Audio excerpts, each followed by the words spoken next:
अब देखते हैं कि ये आबादी गांवों में ज्यादा रहती थी या शहरों में। मतलब 2011 में शहरीकरण की क्या तस्वीर थी? 2011 में राजस्थान मोटी तौर पर एक ग्रामीण राज्य ही था। कुल आबादी का बड़ा हिस्सा यानी 75.1% वो गांवों में रहता था। 75%? हाँ, केवल 3 ही जिले या शहर ऐसे थे जहां आबादी 10 लाख से ज्यादा थी। जयपुर, जोधपुर और कोटा। बस 3? हाँ, और वहीं जैसलमेर और प्रतापगढ़ की तो कुल आबादी ही 10 लाख से कम थी। हाँ, अच्छा। ये 75% आबादी का गांव में रहना, ये आंकड़ा तो काफी अहम है, खासकर कृषि और ग्रामीण विकास की नीतियों के लिहाज से। बिल्कुल। क्या ग्रामीण आबादी का प्रतिशत भी जिलों में बहुत अलग-अलग था? हाँ, बहुत ज्यादा। अगर हम प्रतिशत की बात करें तो डूंगरपुर जिला सबसे ज्यादा ग्रामीण था।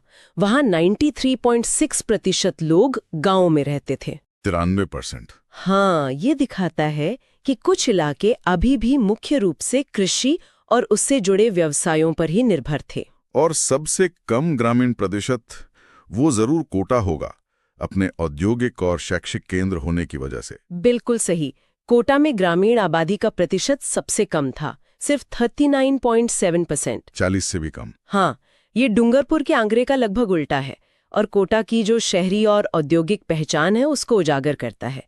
संख्या के हिसाब से देखें तो सबसे ज्यादा ग्रामीण लोग जयपुर जिले में थे, जाहिर है क्योंकि कुल आबादी बहुत ज्यादा है। हाँ। और सबसे कम जैसलमेर में। तो कुल मिलाकर लगभग 1/4 यानी 24.9% आबादी शहरों में रहती थी, सर्वाधिक शहरी आबादी जयपुर में और सबसे कम प्रतापगढ़ में।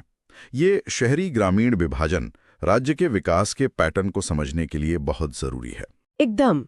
ये विभाजन संसाधनों की जरूरतें, नौकरियों के प्रकार और जीवन शैली में भी बड़े अंतर पैदा करता है। अच्छा, अब अगर हम समाज की संरचना को और गहराई से देखें तो अनुसूचित जातियों मतलब एससी की स्थिति पर नजर डालते हैं। हाँ, 2011 में राजस्थान की कुल आबादी में एससी समुदाय का कितना हिस्सा था? राजस्थान की कुल जनसंख्या में अनुसूचित जातियों का हिस्सा था 17.8%। 17.8%? हाँ, ये राज्य की आबादी का एक महत्वपूर्ण हिस्सा है। और इनका वितरण कैसा था? क्या ये पूरे राज्य में समान रूप से फैले हुए थे या कुछ खास जिलों में इनकी आबादी ज्यादा थी? वितरण काफी असमान था। संख्या के लिहाज से देखें तो सबसे ज्यादा एससी जनसंख्या जयपुर और श्री गंगानगर जिलों में थी। जयपुर और श्री गंगानगर? हाँ, वहीं डूंगरपुर और प्रतापगढ़ जैसे जो दक्षिणी जिले हैं वहां इनकी संख्या सबसे कम थी। लेकिन प्रतिशत के हिसाब से तस्वीर और भी साफ होती है। श्री गंगानगर जिले की कुल आबादी में एससी समुदाय का प्रतिशत सबसे ज्यादा था, 36